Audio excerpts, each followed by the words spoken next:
안녕하세요. 커피앤톡입니다. 오늘도 와주셔서 감사드리고요. 바로 사연 읽어보겠습니다. 안녕하세요. 딸 하나, 아들 하나 두고 있는 40대 초반의 여성입니다. 요즘 들어 예전에 할아버지께서 어린 저를 앉혀놓고 해주신 말씀이 자꾸 생각이 나네요. 곱게 살면 갚음 받을 날이 있다는 말인데 양심을 가지고 진실하게 살아가다 보면 나중에는 좋은 결과를 얻을 수 있다는 뜻이죠. 사실 어릴 때는 할아버지께서 저를 앉혀놓고 이 말을 해주실 때 별다른 생각이 없었는데 막상 세상을 온몸으로 부딪히면서 살다 보니 한 번씩 이 말을 되짚어보게 되는 것 같아요. 저와 남편은 직장 선배의 소개로 처음 만나게 되었고 첫눈에 반해 연애까지 하게 되었죠. 나중에 직장 선배의 이야기를 들어보니 동네에 아는 사람 한 명 없다고 하니까 동네 친구로 친하게 지내라고 소개를 시켜주었던 것인데 저희 둘이 연애를 하고 결혼까지 하게 될 줄은 예상도 못했다고 하더군요. 저와 남편도 처음에는 별 생각 없이 소개받는 자리에 나가게 되었다가 공통사도 많고 말이 잘 통해서 마음이 생겼던 것 같아요. 남편과 저는 5살의 나이 차가 있었고 나름 쿵짝이 잘 맞는 편이었죠. 그래서 결혼 후에도 문제없이 잘 살 수 있을 것이라고 생각했어요. 사실 남편은 이름만 들으면 대단하다 이야기할 만한 명문대를 졸업한 엘리트였죠. 물론 삼수를 해서 힘들게 명문대에 들어갔다고 하지만 주변 지인들 말을 들어보면 사수나 오수에도 쉽게 못 들어가는 명문대라고 삼수만에 들어간 것은 정말 대단한 거라고 하더군요. 그렇게 힘들게 명문대에 들어갔다는데 남편은 운이 안 좋은 것인지 아니면 노력이 부족한 것인지 일이 잘 안 풀렸어요. 그래서인지 남편은 저와 연애를 할 때에도 고시 준비를 계속하고 있는 상태였고 결혼 이야기가 오고 갈 때쯤 결국 고시 실패를 한 상태였죠. 항상 남편은 고시보다 제가 중요해서 결혼을 서둘렀다고 헛소리를 하는데 누가 봐도 당시 상황이 고시에는 실패했고 나이만 늘어가니 안 되겠다 싶어 느지막한 나이에 결혼을 서두른 것으로 보였어요. 그래서인지 어떤 남자가 오던 무조건 허락할 테니 결혼만 하라고 하시던 저희 친정 부모님께서는 한동안 저에게 미쳤다고 어떻게 저런 남자를 데려오냐 하시면서 남편과의 결혼을 크게 반대하셨죠. 그때 당시에는 제가 사랑에 눈이 멀어서 어떻게든 결혼을 하려고 했던 거라 무조건 반대부터 하시는 친정 부모님이 서운했었어요. 그러나 지금 생각해보면 만약 저희 딸이 남편 같은 남자를 데리고 와서 결혼을 하겠다고 하면 저도 반대부터 하고 볼 것 같다는 생각이 들어요. 보나마나 눈에 넣어도 안 아플 저희 딸이 큰 고생을 하게 될 것이 뻔하거든요. 그래서 남편과 결혼할 때는 대들고 크게 싸웠지만 지금은 저희 부모님 마음을 100번, 1000번 이해해요. 그래도 자식 이기는 부모 없다고 친정 부모님께서는 남편이 고시를 포기하고 취직 준비를 시작하여 금방 안정된 삶을 찾겠다고 호언장담하니까 마지못해 결혼 허락을 해주셨어요. 그리고 남편은 결혼 이후 약속대로 바로 취직 준비를 했고 나이가 많은 상태에서 이름도 없는 중소기업에 취직을 했어요. 그러나 그마저도 사회생활이 부족한 탓에 금방 직장을 나오게 되었죠. 나이 먹을 만큼 먹은 사람이 젊은 친구들이랑 생각을 맞추어서 사회생활 하는 게 어디 쉽나요? 남편 말로는 직원들이 자기랑 수준 차이가 나서 못 다니겠다고 하는데 정말 꼴 같지도 않았어요. 그 정도 각오 없이 취직을 했다는 것도 이해가 되지 않고 사회생활 못해서 귀한 자리 박차고 나왔는데도 본인은 잘못이 없다는 식으로 고개 뻣뻣이 들고 이야기하는 게 저로서는 말이 안 된다고 생각했죠. 가장으로서 가정을 이끌어도 모자란데 이런 상태로 있으니 저는 거의 포기 상태가 되었어요. 그냥 가족들을 먹여 살리는 게 내 운명인가 보다 하고 받아들이게 되었죠. 그래서 그 이후 남편에게 거는 기대감이 전혀 없었어요. 그런데 회사를 관두고 몇 개월 동안 백수로 지내던 남편이 갑자기 퇴근하는 저를 붙잡고 구급 공무원 시험을 보겠다는 이야기를 꺼냈죠. 처음에는 회사 일도 제대로 못하는 주제에 무슨 구급 공무원이냐 하는 생각이 들어서 그냥 아르바이트나 찾아보라고 했어요. 그러나 남편은 본인의 뜻을 굽히지 않았죠. 매일같이 출퇴근하는 저를 붙잡고 행정고시나 입법고시는 워낙 똑똑한 사람들이 붙는 시험이지만 구급 공무원 시험은 본인 같은 엘리트인 사람들은 바로 붙는다며 호언장담을 했어요. 그러면서 저보고 눈 딱 감고 1년 반만 뒷바라지 해주면 평생 공무원 아내로 살게 해주겠다고 했죠.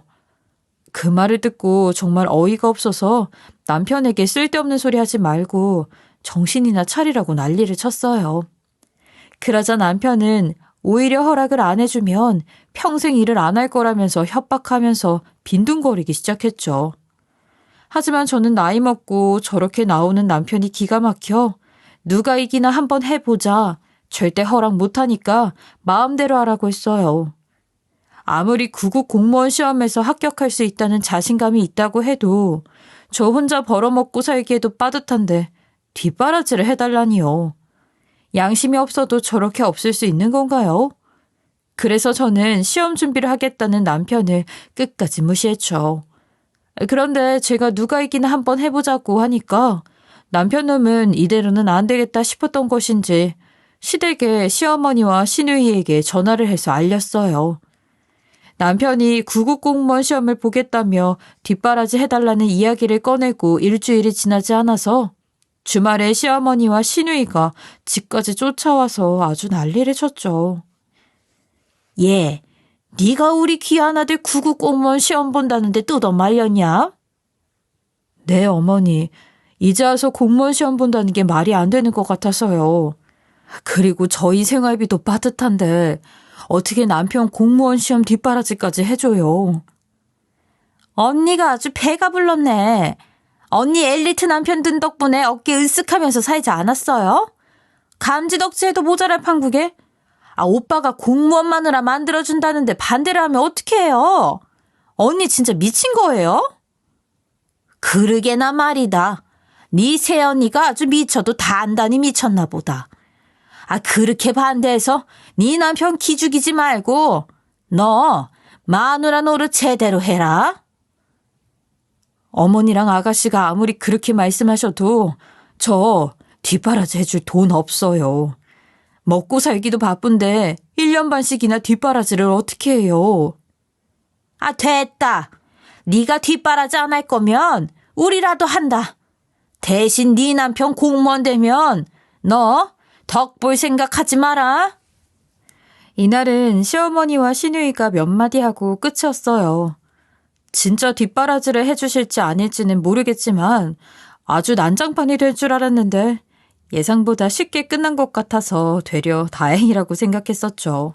그러나 시어머니와 시누이는 다음 날부터 매일같이 저희 신혼집으로 출근 도장을 찍어가며 저를 괴롭히기 시작했어요. 아휴, 집안 꼴이 이게 뭐니? 아무리 밖에서 일한다지만 집안이 아주 돼지우리가 따로 없네. 너 평소에 살림을 이렇게 했냐? 왜 그러세요, 어머니? 이 정도면 깨끗하다고 생각하는데. 너는 이게 깨끗해 보이냐? 네가 살림을 이따위로 하니까 우리 아들이 길을 못 펴고 사는 거다. 어머니, 저도 이게 최선이에요. 밖에서 일하고 집에 오면 저녁 9시예요. 그런데 어떻게 집안 청소에 일까지 완벽하게 해요. 회사에서 집까지 왕복 3시간이라 저도 집에 오면 지친다고요. 그러니까 조금 더 편하게 살려면 네 남편 공무원 시험하게 도와주라고. 구급 공무원 시험만 합격하면 둘 다 편하게 살 수 있는데 왜 이렇게 미련을 떠는 건지. 어머니, 제가 돈이 있는데 어디 숨겨놓은 것도 아니고 먹고 살기도 힘든데 어떻게 뒷바라지까지 해요. 우리 아들 좀 봐라. 말라깽이가 되어서 비실비실 대는데 맨날 전화해보면 라면이나 먹고 앉아있다더라. 네가 바쁘다는 이유로 밥도 제대로 안 차려준다면서. 어머니, 그건 오해세요. 저 힘들어도 퇴근 후에 빼놓지 않고 밥 차려줘요. 너네 언제까지 이렇게 살 거야? 이 좁은 집구석에서 벗어날 생각 안 해? 한 번만 투자 좀 해봐라. 아니 남편 구급 공무원 되면 집도 이사하고 생활에도 여유가 있어질 텐데 없는 돈 셈치고 한번 도와줘라. 결국 저는 시어머니의 말에 백기를 들 수밖에 없었어요. 시험 준비 안 시켜준다면 평생 일을 안 하고 백수처럼 지내겠다는데 언제까지 이렇게 힘들게 살 수는 없었죠. 그래서 저는 남편이 못 믿어왔지만 두 손 두 발 다 들고 딱 한 번만 믿어보자는 심정으로 뒷바라지를 해주게 되었어요. 그리고 이왕 뒷바라지 하기로 했으니 좋은 결과가 있었으면 해서 남편이 원하는 것들을 다 해주었죠. 공부를 하면서 체력이 떨어진다고 하면 건강 보조식품을 구매해주고 혼자서 공부하는 것이 힘들다고 하면 인터넷 강의나 학원 강의 비용도 다 대주었어요. 고시는 떨어졌어도 남편이 공부를 못하는 사람도 아니고 구급공무원 시험에는 1년 반 만에 반드시 붙겠지 싶었죠. 그리고 남편이 1년 반 만에 해내겠다고 호언장담하기도 했고요. 그리고 학원에서도 꾸준히 모의 시험을 보기도 하니까 궁금한 마음에 어떻게 나왔나 물어보면 성적이 좋은 편이라 학원에서도 놀랐다면서 자랑을 했었죠. 그래서 남편이 구급공무원 시험을 보던 날까지 기대감이 높았어요. 그러나 막상 1년 반만 뒷바라지 해달라는 남편은 첫 시험에서 떨어지게 되었고 처음과는 말이 달라져서 두 번째 시험을 다시 준비하겠다고 했죠. 언제는 본인이 엘리트라서 제대로 공부를 하지 않아도 무조건 시험에 붙는다고 하더니 막상 시험에서 떨어지니까 말을 싹 바꾸는 게 기가 막혔어요. 차라리 본인이 공부하는 것을 소홀히 했다고 인정이라도 하면 좋을 텐데 자꾸만 이런저런 핑계를 댔죠. 나는 그동안 시험에 합격하려고 좋지 못한 환경에서 최선을 다했어. 뭐라고? 당신이 회사에 다니면서 공부를 했어? 아니면 밤새워 공부를 했어? 게다가 내 뒷바라지 받으면서 때 되면 건강 보조식품 받아먹고 필요하면 인터넷 강의 학원까지 다 끊어줬잖아. 당신만큼 집에서 편하게 공부하는 사람 이 세상에 없어. 그런데 당신이 좋지 못한 환경에서 최선을 다했다는 말을 할 수 있어? 누가 보면 내가 집에서 놀고 먹으면서 공부한 줄 알겠다. 집에 애가 둘이나 있는데 내가 어떻게 공부에 집중할 수 있겠어? 이제는 핑계 댈 것이 없어서 가만히 있는 애들 핑계를 대냐? 당신이 그러고도 애들 아빠라고 할 수 있어? 야, 막말로 네가 애들 케어까지 다 해줬으면 진작에 나 구급공무원 시험 합격했어. 애들이 뭘 어쨌다고 그래. 그리고 그 나이에 애들 낳아놓고 공무원 시험 본다고 했으면 그 정도 각오는 했어야지. 네가 집에서 공부 한번 해봐라. 애들이 집에 오기만 하면 시끄럽게 해서 공부에 집중할 수가 없고 툭 하면 애들 밥 챙겨주고 어린이집에서 데리고 오느라 공부할 시간이 없어. 괜히 가만히 있는 애들 핑계 대지 마. 정말 공부하는 사람들은 자투리 시간도 활용해서 한다고 하더라. 그리고 당신이 애들을 24시간 내내 보고 있니? 첫째는 집에 오면 학원 갔다가 저녁 늦게 오고 둘째는 집에 오면 알아서 장난감 가지고 노는데 누가 보면 365일 24시간 애들을 보는 줄 알겠다. 아이, 몰라. 어찌되었건 나는 구급공무원 해야겠어. 다시 시험 준비할 테니까 그렇게 하라. 헛소리하지 말고 그냥 취직해. 당신이 본인 입으로 한 번만 뒷바라지 해달라고 했으니까 이번에는 그 약속 무조건 지켜. 어떻게 해서든 구급공무원 시험을 또 보겠다는 남편을 저는 끝까지 무시했고 단호하게 취직 준비해서 회사 들어가라고 이야기를 했어요. 물론 저도 남편이 취직도 쉽지 않을 것을 어느 정도 알고 있었죠. 이미 나이가 많은 상황이었고 명문대학교를 나왔다는 것 외에 쓸만한 경력이 없었거든요. 하지만 언제까지 남편이 백수로 집에서 놀게 놔둘 수는 없었죠. 아이가 크면 클수록 돈 들어갈 곳이 많잖아요. 그래서 일반적인 회사에 들어가는 것이 아니더라도 나가서 아르바이트라도 했으면 했죠. 제가 단호하게 두 번째 시험은 포기하라고 이야기를 하니까 남편이 더는 안 되겠다 싶었던 것인지 알겠다며 취직을 알아보겠다고 했어요. 남편의 대답에 시험에 대한 문제는 해결이 되었다고 생각했죠. 그리고 약 한 달이 지난 시점에 남편은 직장에 취직이 되었다고 했어요. 이제 막 개업한 회사지만 가족 같은 분위기라 나름 적응을 할 수 있을 것 같다면서 한번 잘 다녀보겠다고 하더라고요. 남편이 시험은 포기하고 마음을 다 잡은 것 같았고 회사 분위기도 좋다고 하니까 마음이 한결 편해질 수 있었죠. 그러나 그런 남편을 철석같이 믿었는데 취직을 했다고 한 지 한 달도 안 되어서 모든 거짓말이 드러나게 되었어요. 사실 남편이 그동안 저한테 취직했다는 회사가 퇴근을 늦게 하는 대신 출근 시간이 저보다 훨씬 늦어서 좋다고 했거든요. 그래서 항상 남편이 본인의 출근 시간이 늦으니까 직접 애들 챙겨 등원을 시키고 회사에 가겠다고 했었어요. 덕분에 저는 이전보다 여유 있게 준비해서 출근을 할 수 있었죠. 한 번은 제가 회의 때 쓸 서류를 집에 놓고 까먹은 채로 나와서 출근을 해놓고 다시 집에 가게 된 적이 있었어요. 그런데 집에 도착해서 올라가려고 하는데 당연히 출근을 하고도 남았을 시간에 남편이 집에서 가방을 메고 밖으로 나오는 거예요. 처음에는 남편이랑 비슷한 사람인가 보다 하고 지나치려고 했죠. 하지만 뭔가 이상해서 가까이 다가가서 보니까 남편이 맞더라고요. 아무리 생각해도 이상하다는 생각이 들었죠. 회사에 출퇴근하는 사람이 추리닝에 반팔티를 입고 있는 게 말이 안 되잖아요. 아무리 봐도 남편이 수상하다는 생각이 들었어요. 그래서 저는 급하게 회사 팀장님에게 전화를 해서 집에 일이 생겨서 못 들어갈 것 같다고 연차 처리를 부탁드린 후에 남편 뒤를 무작정 쫓아갔어요. 백수 차림을 하고 어딜 그렇게 바쁘게 가나 했더니 도착지가 집 앞에 있는 도서관이었죠. 공부하는 사람도 아니고 지금은 회사원인데 도서관에는 왜 가는 건가 싶었어요. 게다가 회사에 있어야 할 시간대인데 도서관에 가다니 왠지 모를 불안감이 생겼죠. 아무리 나이가 많아 배려를 받는다고 해도 취직을 한 지 한 달도 안 된 사람이 휴가를 자유롭게 쓸 수 있는 건 아닐 거잖아요.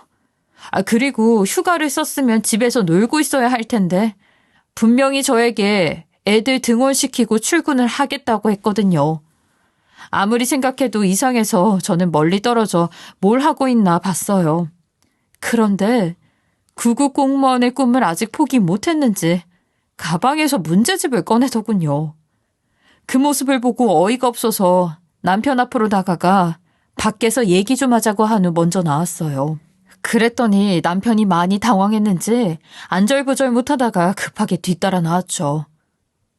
당신 지금 뭐야? 회사에 있어야 할 사람이 왜 도서관에 와 있어?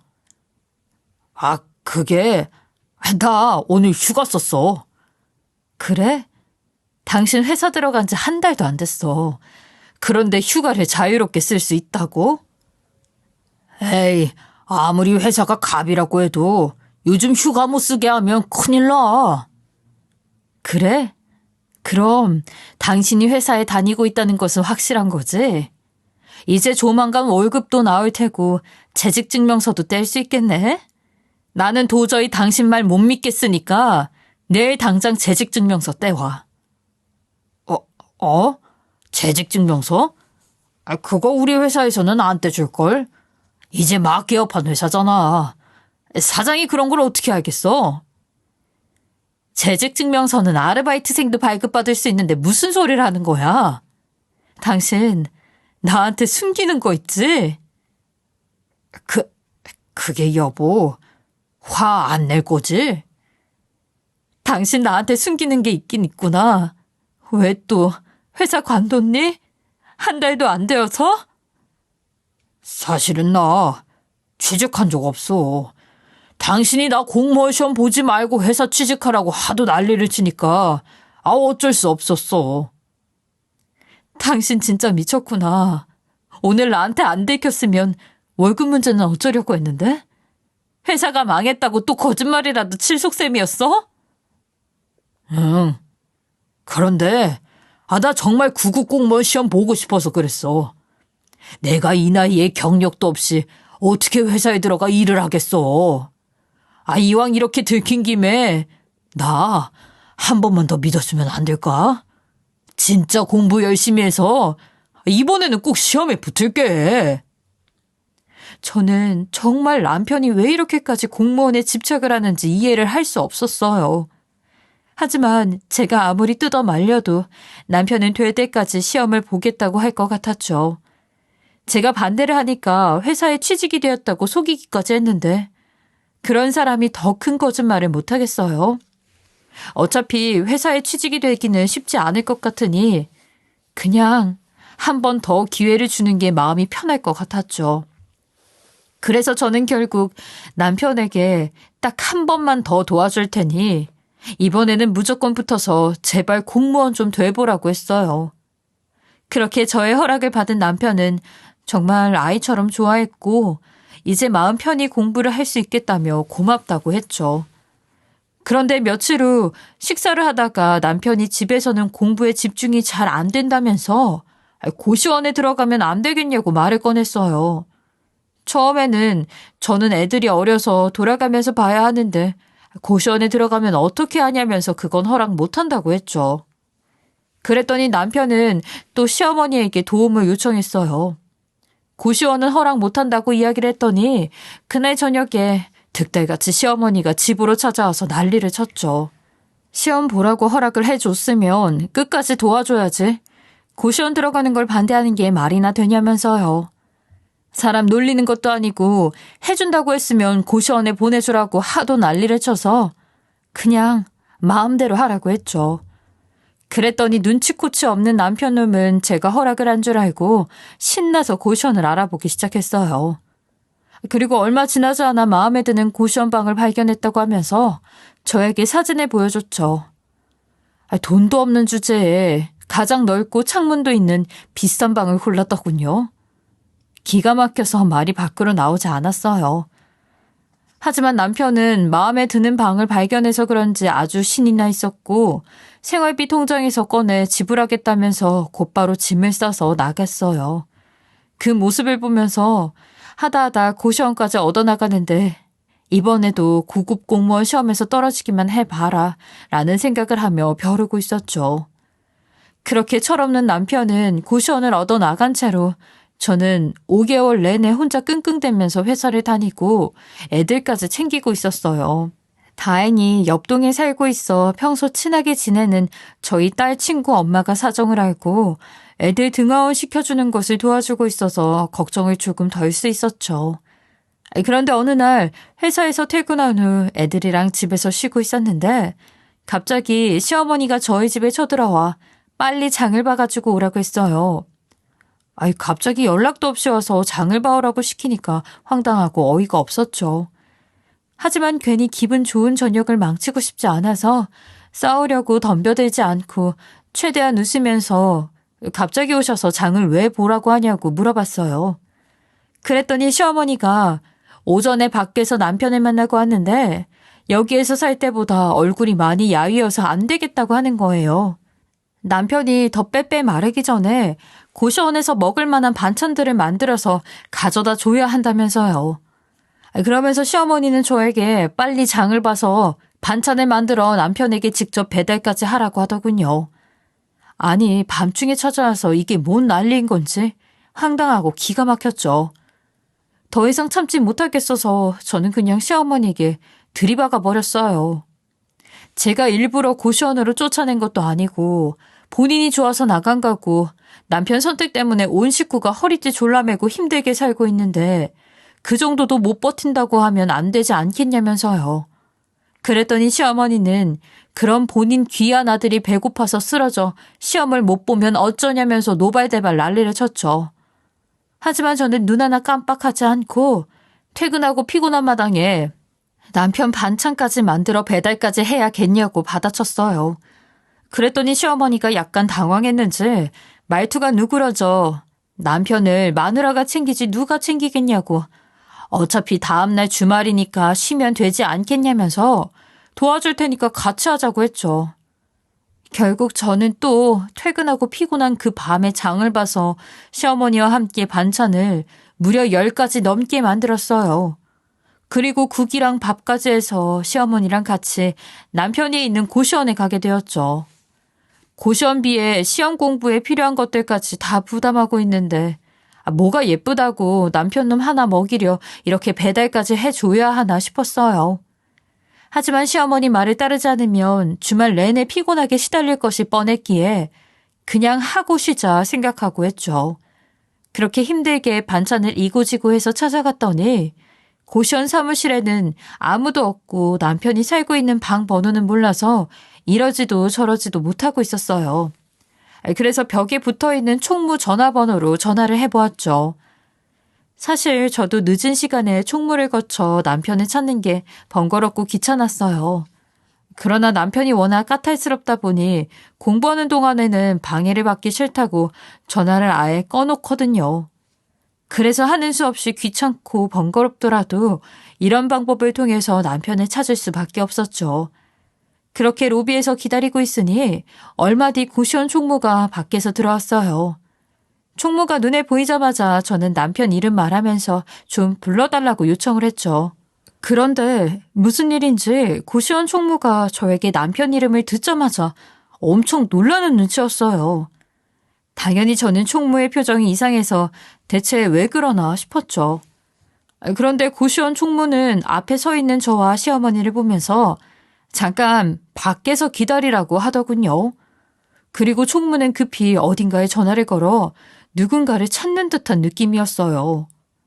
시어머니는 기다리는 게 힘들었는지 왜 남편이 있는 곳을 알려주지 않는 거냐고 사람 하나 찾는 게 그렇게 힘드냐면서 재촉을 했죠.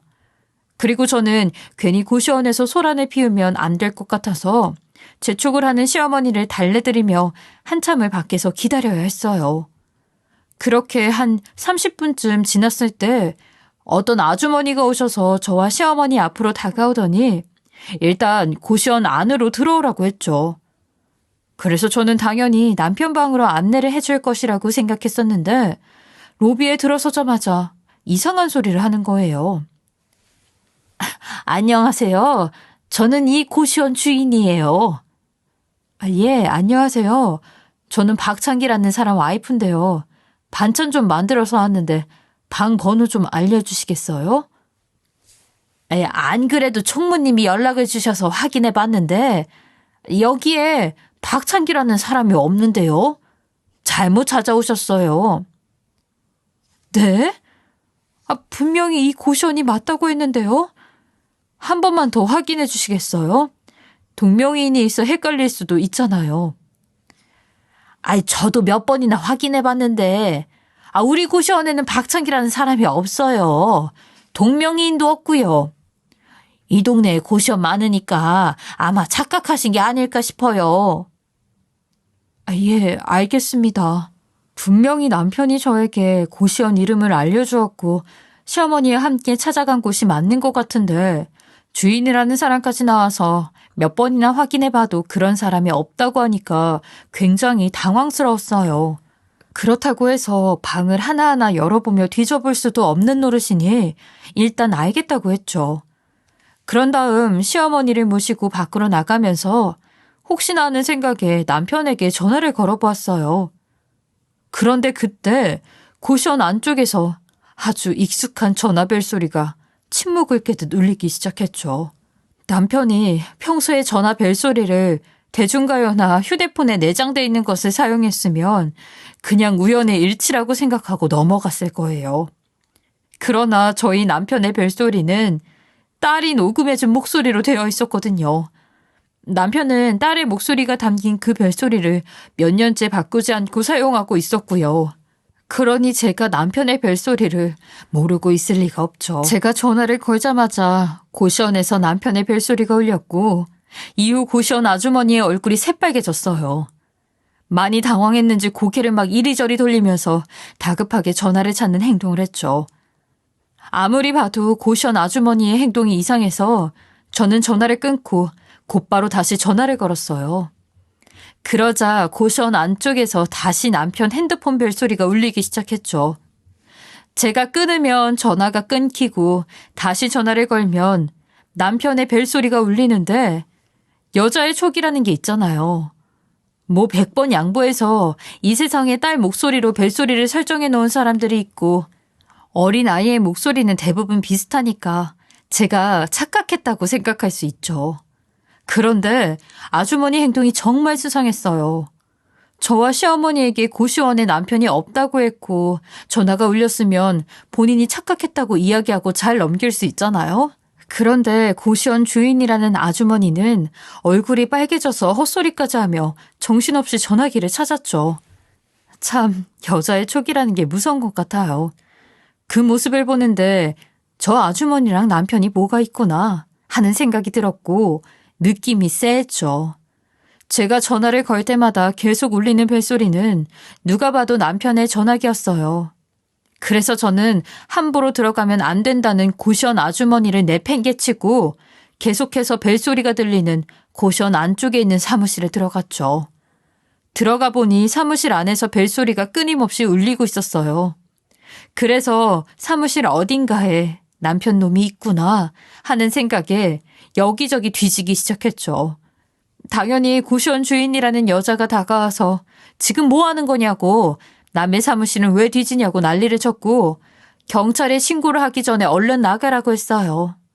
하지만 저는 굴하지 않고 사무실을 뒤적거리다가 벨소리가 아래에서 나는 것 같아 무심코 침대 밑을 봤는데 정말 기함을 하는 줄 알았죠. 그 널찍한 침대 밑에 남편 놈이 우통을 벗고 있는 채로 숨어 있었거든요. 알고 보니 남편 놈은 고시원에 들어가서 하라는 공부는 안 하고 고시원 아주머니랑 알콩달콩 살림을 차린 후 불륜을 저지르고 있었던 것이었어요. 당연히 저는 화가 많이 나서 공부를 하겠다고 나와 무슨 짓거리를 하는 거냐고 소리를 고래고래 지르다가 남편 놈과 고시원 주인이라는 그 여자의 머리채를 잡고 이리저리 흔들며 개박살을 냈어요. 시어머니도 이게 대체 무슨 일이냐면서 많이 당황해했죠. 그리고 이내 화를 참을 수 없었는지 남편의 등을 손바닥으로 치면서 네가 진짜 사람 새끼냐고 막 뭐라고 하셨어요. 평소 아들 말이라면 하늘에 별도 따서 주겠다고 하시는 분이라 당연히 시어머니가 남편 편을 들어줄 줄 알았는데 이번 일로 그러지는 않으셨죠. 그리고 상황을 보니 고시원 총무도 저와 시어머니가 찾아갔을 때 당황을 하고 밖에서 기다리라고 했던 이유도 확실히 알겠더라고요. 총무도 고시원 주인인 그 상간녀가 남편이랑 바람을 피우는 것을 알고 있었고 그걸 숨겨주려고 했던 것 같아요. 이 모든 것이 드러나자 남편 놈과 상간녀는 제 앞에 무릎을 꿇고 모든 것을 털어놓으며 한 번만 살려달라고 했죠. 여보, 내가 진짜 여기 공부만 하려고 들어왔는데 어쩌다 보니까 일이 이렇게 됐어. 정말 미안해. 그런데 이 여자랑 나랑 진짜 오래된 사이는 아니야. 만난 지 얼마 안 됐어. 당신은 그게 변명이라고 하니? 나는 그러고 있는 줄도 모르고 빼빼 말라간다기에 이 밤에 좋아하는 걸로 십척반상을 해왔는데 이거 다 열어서 니놈 얼굴에 부어버리고 싶은 심정이야. 여보, 나 한 번만 용서해주라. 고시원에 들어오니까 조용히 공부를 할 수 있는 건 좋은데 적적하기도 하고 외롭기도 했어. 그리고 당신 고시원비에 생활비 겸 용돈에 나한테 들어가는 돈이 많잖아. 그래서 아르바이트라도 해야 하나 고민하고 있는데 이 여자가 다가오더니 본인이랑 만나면 고시원비 안 받겠다고 해서. 당신은 그게 변명이 된다고 생각해? 지금껏 고시원비에 당신 용돈에 수업료까지 한 번도 빼놓지 않고 꼬박꼬박 보냈는데 무슨 내가 부담이 될까봐 그랬다는 핑계를 대고 앉아있어. 죄송합니다, 사모님. 제가 죽을 죄를 지었어요. 사실 제가 남편의 저세상 보내고 10년 가까이 혼자 살았거든요. 그래서 외로워서 그랬던 것 같아요. 정말 죄송합니다. 한 번만 용서해 주세요. 앞으로 다시는 안 만날게요. 당신이 10년 가까이 혼자 살았고 외로워서 만났으니 이해해달라고? 하늘에 있는 당신 남편이 이 꼬라지 보면 참 좋아하겠다. 당신들 진짜 미쳤어. 그동안 아무리 미워도 내 남편이고 애들 아빠이니 잘 됐으면 해서 피땀 흘려 뒷바라지 했는데 그 결과가 고시원 주인이랑 바람이 난 거라니 정말 충격이었죠. 그리고 그동안 최선을 다해 뒷바라지한 내가 바보 같아서 눈물이 났어요. 다른 것도 아니고 바람인데 이거는 넘어갈 수가 없겠다 싶었죠. 그래서 저는 시어머니랑 남편에게 그동안 남편놈 뒷바라지하면서 들어간 돈 하나도 빼놓지 말고 내놓으라고 하면서 당장 이혼 준비를 할 테니 그렇게 하려고 통보를 했어요. 그랬더니 남편놈은 눈이 커져서 본인이 정말 잘못했다고 한 번만 용서해달라고 제 앞에서 두 손 모아 싹싹 빌었죠. 그러나 더 이상 참고 넘어갈 수가 없었던 저는 이번에 무슨 일이 있어도 이혼을 할 거니까 준비나 하라고 했어요. 옆에서 상황을 지켜보고 있던 시어머니는 내 아들이 잘못한 것은 인정하니 이혼까지는 받아들이겠다고 했죠. 하지만 시아버지가 알게 되면 집안이 풍비박산 날 테니 제발 남편이 바람 피운 사실은 알리지 말아달라고 했어요. 그러나 저는 이런 상황에서 시아버지에게 알리지 말아달라고 부탁하는 시어머니가 밉고 남편에게 화가 날 대로 나서 뒤도 돌아보지 않고 곧바로 시댁에 찾아가 모든 이야기를 털어놓았죠. 당연히 남편의 일로 시댁은 풍비박산이 났어요. 시아버지는 열이 받아 남편 놈 호적을 파버린다면서 크게 혼냈고 시어머니도 자식 새끼 잘못 키웠다는 이야기를 들어야 했죠. 그날 저는 시어머니와 남편 놈이 크게 혼나는 모습을 보고 집으로 돌아왔는데 다음날 남편이 집으로 들어와 눈물 콧물 다 흘리며 싹싹 빌더군요. 이야기를 들어보니까 시아버지께서 이번 일로 이혼을 하게 되면 호적도 파버리고 가지고 계신 재산을 한 푼도 물려줄 수 없다고 통보했다 해요. 물론 재산이 어마어마하게 많은 것은 아니지만 사실 시아버지는 조그마한 상가 하나와 시댁집을 가지고 계시거든요. 그래서인지 남편은 그동안 본인에게 들어간 돈은 모두 갚을 테니 이혼만 제발 말아달라고 했죠. 그러나 저는 이혼만 말아달라는 남편을 용서해 줄 생각이 없었고 남편 앞에서 미리 알아둔 변호사에게 전화를 해서 이혼 소송을 하겠다고 도와달라고 했어요. 당연히 지금까지 공부하면서 사용한 모든 금액을 청구하고 양육권부터 위자료까지 받아내야겠다고 했죠. 그러자 남편은 제 다리를 붙잡고 한 번만 용서해달라고 매달렸고 저는 그런 남편을 밖으로 내쫓았어요. 이후 시어머니에게도 한 차례 전화가 오기는 왔지만 남자가 이 정도 실수는 할 수 있다면서 한 번만 용서해주라는 헛소리를 하길래 대답 없이 끊어버렸죠. 그렇게 저와 남편 놈의 이혼 소송이 진행되었고 남편이 바람을 피운 데다가 가장으로서 한 일이 전혀 없다 보니 당연히 이혼하는 것으로 결론이 났어요. 덕분에 남편은 지금까지 공부하면서 들어간 모든 금액을 줘야 했고 저에게 양육권도 넘겨주는 것은 물론 위자료까지 물어야 했죠. 재판 결과가 나오자 저는 시아버지로부터 전화를 한 통 받았어요. 시아버지는 저에게 아들놈 잘못 키워서 제가 그동안 고생이 많았다고 미안하다고 하셨죠. 그러면서 시아버지는 재판 후 아들놈이 찾아와 돈도 직업도 없으니 위자료와 공부할 때 들어간 돈을 대신 갚아달라 했다고 말씀을 하셨어요. 하지만 시아버지는 전 남편이 앞으로 정신을 차리고 살아야 한다는 생각에 거절을 했다고 하면서 전 남편에게 무조건 공부할 때 들어간 돈과 위자료까지 한 푼도 빼놓지 말고 받아내라고 하셨죠. 그러면서 만약 약속된 기한 내에 돈을 안 주면 그때는 본인께서 대신 줄 테니 시댁으로 찾아오던 전화를 하라고 하셨어요. 그래서 저는 일단 약속된 기한까지 기다려보기로 했죠. 그러나 전 남편이 직업도 없고 돈도 없다는 것을 뻔히 알고 있어 큰 기대를 하지 않았어요. 하지만 시아버지에게 크게 혼나기는 했는지 전 남편은 약속된 기한 내에 돈을 보내왔죠. 어떻게 된 일인가 궁금했는데 저희 둘을 이어준 직장 선배가 전화를 해서 하는 말이 저에게 돈을 갚으려고 빚을 져서 요즘 일용직 일과 배달 아르바이트를 하고 있다고 하더군요. 편하게 와이프 돈 받아 공부하던 놈이 그런 힘든 일을 하다니 정말 속이 뻥 뚫리는 것 같았죠. 요즘 어떻게 살고 있는지는 모르겠지만 이참에 전 남편이 저에게 한 짓을 두고두고 후회하면서 제대로 된 인간이 되었으면 좋겠네요. 저의 기구한 인생 이야기 들어주셔서 감사합니다. 지금까지 커피앤톡이었습니다. 오늘도 끝까지 함께 해주셔서 감사하고요. 다음 영상으로 또 찾아뵙겠습니다.